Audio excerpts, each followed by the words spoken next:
What's going on, everyone? Welcome to Bets on Bets on Bets, Off the Ball Network's premier gambling show on Sunday mornings. We get you ready for NFL Sunday from a gambling perspective. I'm your host, Kenneth Cotterill from the Shooter Shoot Basketball Podcast, and I'm joined by my co-host, Pat from Say It Out Loud Sports. Pat, how you doing today? Doing good, man. Another Sunday, ready for a big day. For sure. How could you not be? I mean, as far as our overall records go, I've been on a cooler lately, down to 13 and 17 on the year, but luckily Pat's keeping us afloat, 21 and 6 since week one. So tough to not want to tail this guy given the record that he's put up. Overall units, we're still up 11.73 units, which is what it's all about. It's all about making money here on Bets on Bets on Bets.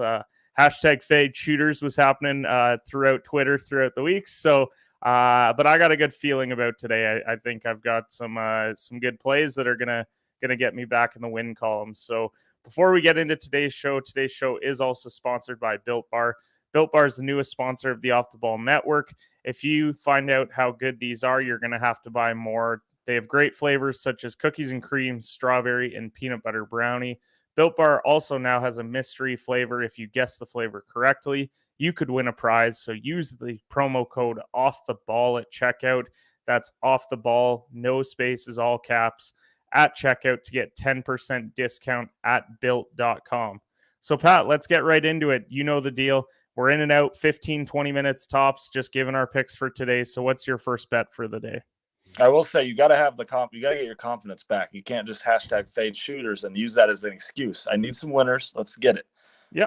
Okay. If you watch CU Sunday, you know I'll just go into the first one right off the gate. Mo said it perfectly on CU Sunday. Carolina minus 3.5 is my first one. Cam Newton's starting. CMC's back. I expect them to get it rolling. The football team's defense has not been playing well. They played well against Tampa. Everybody's a little bit overreactive to that.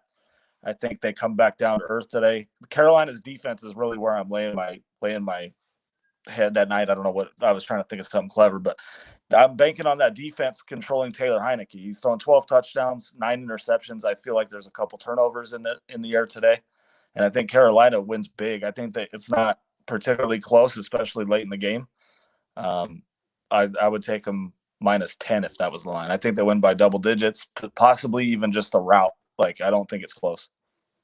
For sure. I took Washington on the show. A lot of the reason for that was me taking Washington last week. And so I was paying coach back in a way by taking Washington this week. I do like Carolina, though. That defense has been really good this year. We saw what happened with Darnold, and that's the reason why the team looked so bad. Like him turning the ball over. We talked about the New England game on CU Sunday. The defense didn't play bad in that game, but when Darnold's constantly turning the ball over, the result makes it look a lot worse than it was, when in reality, it was just the offense couldn't get going.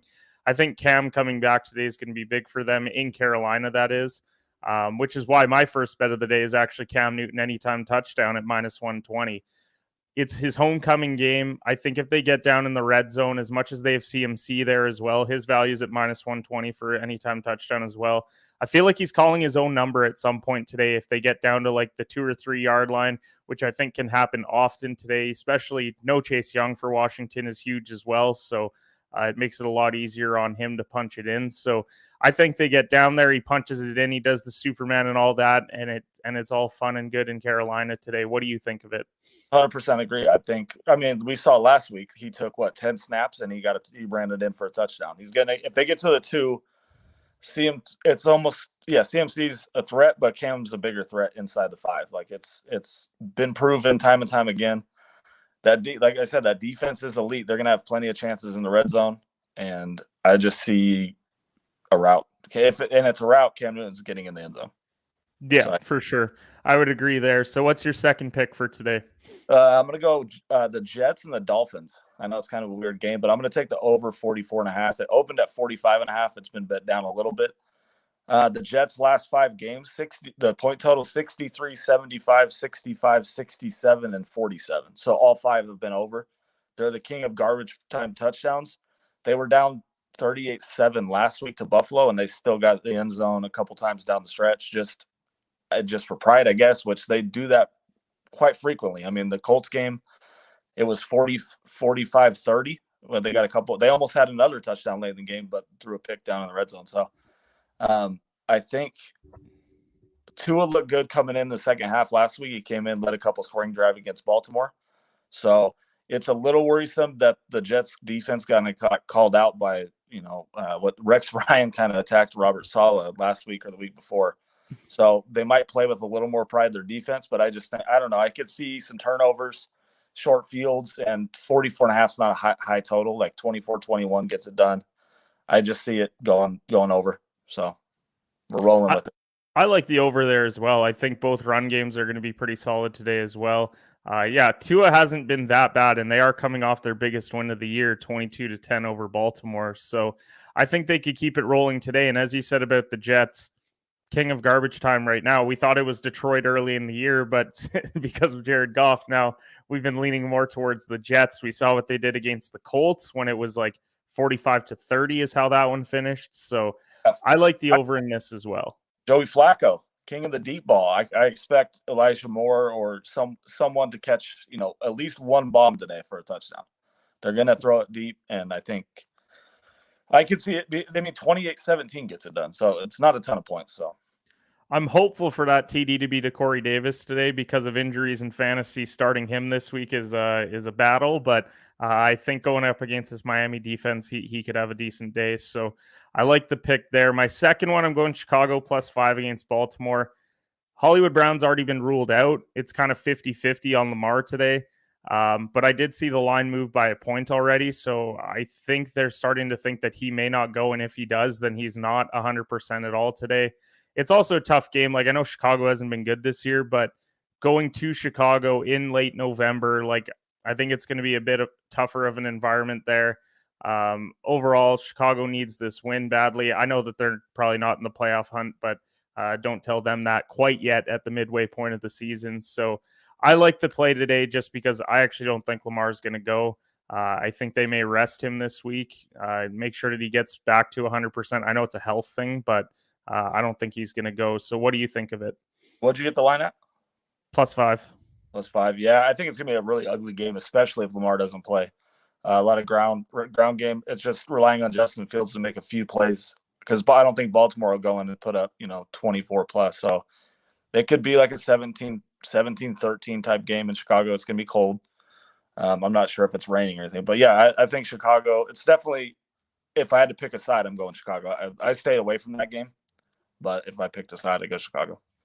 Especially like Baltimore didn't look good last week against Miami. So I know that all these teams kind of get that 1 or 2 games a year where, they're just flat. But I mean, it is concerning that they only put up 10 points on Miami. Miami's defense isn't bad by any means, but 10 points is a little bit concerning. And if Lamar's not at 100% this week, then I think that could cause some issues. So what's your final play for the day? Last one, I'm going Eagles -2.5. I think it's 2.5 -120. So I don't know if it might move to 3, but they're playing the Saints. They're at home. Their defense has been playing pretty well. They played decent. They almost got the W against Justin Herbert and the Chargers a couple weeks back. And then last week, Teddy Bridgewater and the Broncos, I know they hung 30 on the Cowboys the week before, but the Eagles were able to control that game. Ever since they inserted Jordan Howard and Bart Scott, I think Miles Sanders is coming back soon, but they've committed more to the run game. They're able to control the ball, keep the defense off the field, and Jalen Hurts can put up points. Like, he's playing well. I think he's the second in fantasy. I know that has rushing yards, but they're kind of hit and miss. I think Philly gets it done. I don't like the Saints. I think Trevor Simeon's just a guy. Like, they should have went out and got a quarterback. I know there was the chatter of Phillip Rivers, but and Kamara's out. Michael Thomas is not coming back all year. I think the Saints, it's about time for them to fold, and I think Philly's a little bit tougher. So I'm going to take Philly. I think they get it done, but at least I think it's a close game, but I think Philly gets it done at the end. Well, and the other thing too about the Saints is that Taysom Hill is questionable as well. I know that Simeon's going to start, but a lot of the stuff that they would probably do on offense with Kamara being out would include Taysom Hill. So if he doesn't go today either, then you're really limiting yourself as far as what the Saints can do offensively. I like the Philly play today as well, as much as that pains me to say as a Dallas fan. But overall, yeah, like the Saints are banged up. Like, the defense is still pretty solid, but I just don't think that the offense is going to be able to score enough. Yeah, Hurts isn't really turning the ball over. He's only throwing 5 picks all year. He doesn't take a ton of risks. And I just think if he can keep the ball, not turn it over, then they'll win. The turnovers obviously are key in any game, but I think if they can protect the ball and Hurts can do his thing, that they'll put, And he's got his full complement of weapons this week. Like he's got all of his guys out there. So I don't think that there's too much concern on the offensive side for Philly. As you said, as long as they don't turn it over, then I think that this is a great play for Philly. They're playing at home. They're 4-6. You get to 5-6, and suddenly Philly's in that wild card hunt in the NFC. And this is a pivotal game against a team that's ahead of them. So I think Philly does get it done today. Huge game. And I had Philly making the playoffs this year, so maybe I'm a little biased. We'll see. So my final play, I have it now. It's at Seattle -3 for those betting out there. I was lucky enough to get it earlier in the week, Seattle money line when they were +1.5 for some plus value. But I'd still take Seattle -3 today. A lot of people were fading Seattle because of how they looked last week. Obviously, when you score 0 points in a game, then there's going to be some cause for concern. But I think the line shifting from Arizona -2 to Seattle -3 means that Vegas knows that Kyler's not going today.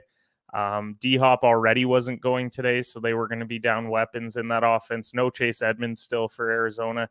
Feels like injuries at the wrong time for them. So I like Seattle in a divisional game that they have to win. This is a must-win game for Seattle. It's Russ's second week back from the injury. I think he looked a lot better today. I would expect a big day for Metcalf or Lockett. So I would be starting them in fantasy. We know that Chris Carson's done for the year, so the run game is going to be pretty much non-existent with Alex Collins and whoever else they throw out there. So I do like Seattle -3 today. I just don't think we saw Colt McCoy get one win, and then we were all super hyped about it. And then it's like backup quarterbacks in the NFL, like they might have that one game, but as far as like long-term sustainability as a starting QB, it really isn't there. So I like Seattle today. What do you think of it?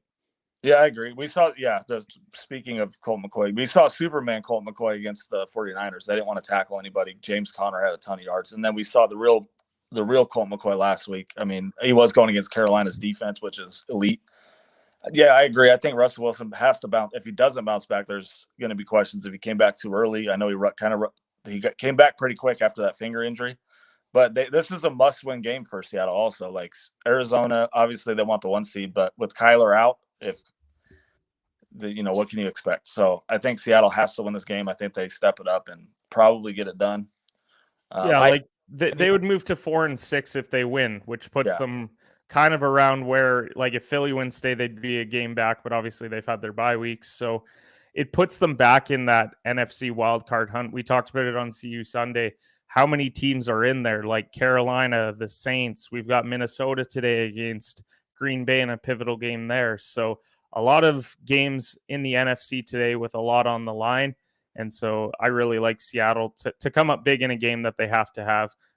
Pete Carroll, I think, needs this game as well, because I think the seat's starting to warm up a little bit on him in Seattle, even with Russ missing some time this year. So, Pat, what do you – or go ahead. You know my feelings on Seattle. I hate Seattle. Seattle sucks, and I'm mad at you for making me – I have to root for him today now.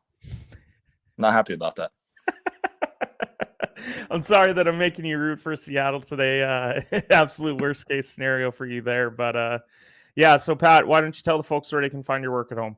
Say It Out Loud Sports. We release an episode every Wednesday morning, I think. Yeah, Wednesday morning. And then bets on it. Just come back here, make money with us, and then check out everybody at Off the Ball Network. That's what's making it happen. Great content there. So, and that's it, man. Definitely. Check out offtheballnetwork.com. You can find a lot of betting stuff over there, as well as my Substack page. I put out a daily newsletter of all my betting picks. Went 9-1 last night, so that's what I'm feeling good about today. I think I've turned the tide on. I figured out my college basketball system, and now starting to figure some things out on the NFL side as well. So definitely go and make our picks today and win some money, especially on Pat's side. So I do want to say one more thing before we get out of here. And it's not an official pick again, but all you have to do if you want to bet the Cowboys and Chiefs game, I just looked this up this morning, the whole Jackson Mahomes thing. I swear it's a thing. So I looked up last week. He wasn't at the game. He skipped it to meet with his girlfriend. Okay. And then the week before, he posted an old video. So, and they won the last two. So look today, right before kickoff. And if he posts the video and he's in Dallas or he's in Kansas City for the Dallas game, then take Dallas. If he's not there, take Kansas City. That's my little nugget of the day. All right, I'm gonna keep an eye out for that. We're gonna have the Jackson Mahomes watch moving forward as far as betting goes. So we appreciate everyone that tuned into the live show today. Let's go win some money, and we'll see you guys